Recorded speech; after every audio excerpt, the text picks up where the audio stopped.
Character analysis of J. Gatsby from F. Scott Fitzgerald's novel, The Great Gatsby. J. Gatsby and the American Dream.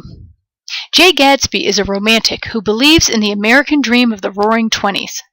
The Roaring Twenties was a time of economic prosperity and disparity between haves and have-nots, when the American dream had become a more consumeristic and materialistic dream in which people believed that if they worked hard, they would become rich. Gatsby does, in fact, obtain great wealth despite his humble roots, but he does not do so legally or ethically. He becomes fabulously wealthy by illegally bootlegging liquor and through his ties with organized crime. The rumors that he is a bootlegger and that he killed a man, though not proven for sure either way, suggest that his wealth was obtained illegally.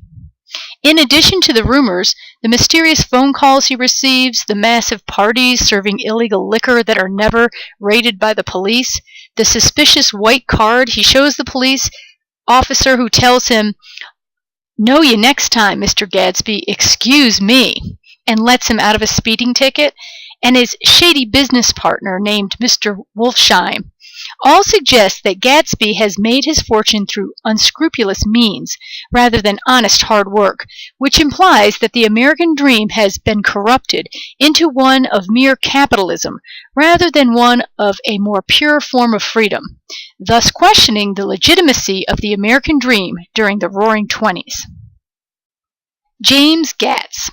Although not fully honest, in an attempt to win Nick Carraway's trust only because he's related to Daisy and Gatsby hopes to use Nick to win back the woman of his dreams, Gatsby reveals some of his past to Nick Carraway.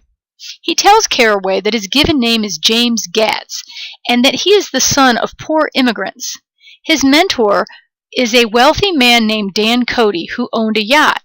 He says that his encounter with Dan Cody inspired him to change his name to J. Gatsby, and in the 5 years he worked for this wealthy man and lived on his yacht, he was forever changed. When Cody died, he had left him a $25,000 inheritance, which Gatsby was never able to collect due to some legal issue. His time with Cody inspired in Gatsby the desire to change who he was into whatever he wanted, and to see the possibility that he could become wealthy and a self-made man.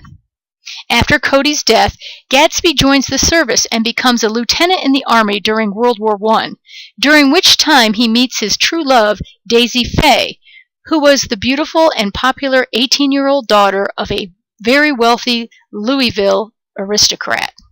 The two promised to wait for each other and marry after the war. But while he was off at war, Daisy married the very wealthy Tom Buchanan.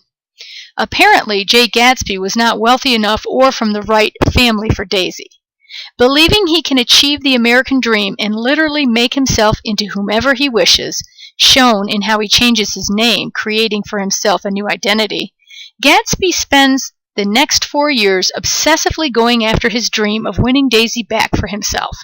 He believes that if he can become wealthy enough, he can win Daisy back, and so through bootlegging he becomes extremely wealthy and builds a huge, ostentatious home right across the bay from Daisy's home, and throws huge parties every weekend, inviting everyone who wants to come, hoping Daisy will someday attend, as so many others do. A true romantic. Ironically, J. Gatsby could care less about the wealth and fame he has created in order to achieve the American dream. His only desire is winning back his one and only true love, Daisy Buchanan.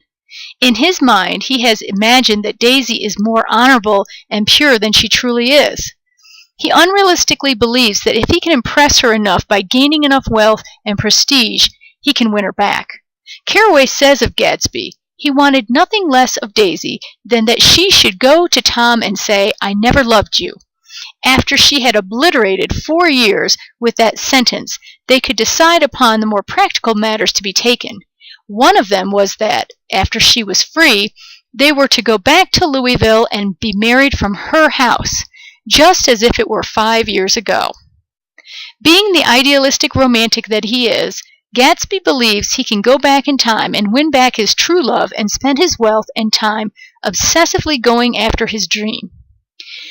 His dream is unrealistic, impure, and perhaps unobtainable, just like the American dream of the Roaring Twenties.